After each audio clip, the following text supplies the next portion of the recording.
Chaque nuit, l'ordinateur de Francis Gohain récupère les données de satellites de la NASA et de l'Agence spatiale européenne et les agrège pour produire des cartes. La couleur de l'image permet aux chercheurs de détecter la présence dans l'eau de chlorophylle et donc de plancton, ces microscopiques végétaux de la mer. C'est une image de fin mars de cette année qui montre ce qu'on appelle un bloom, une efflorescence importante de phytoplancton en Sud-Bretagne. Ça va durer 5-6 jours. Et là, les niveaux étaient très élevés cette année parce qu'il y a eu beaucoup de lumière aussi. Elle va mourir d'un seul coup parce qu'il va manquer soit de l'azote, soit du phosphore, soit de la silice, un des éléments nutritifs nécessaires.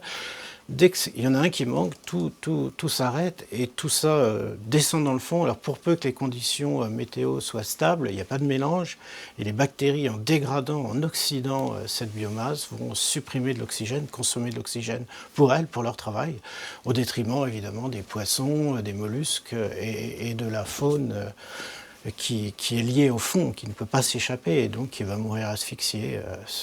D'où le phénomène, ce qu'on appelle l'eutrophisation.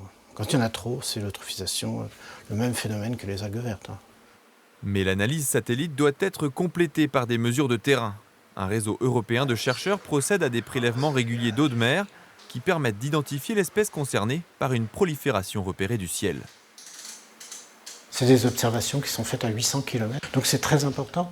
Et ensuite, effectivement, on cherche à savoir aussi si l'espèce peut être nuisible ou toxique, voilà, pour une alerte possible. Francis Gohain vient de publier avec des chercheurs néerlandais et britanniques notamment un article dans la revue Science Direct.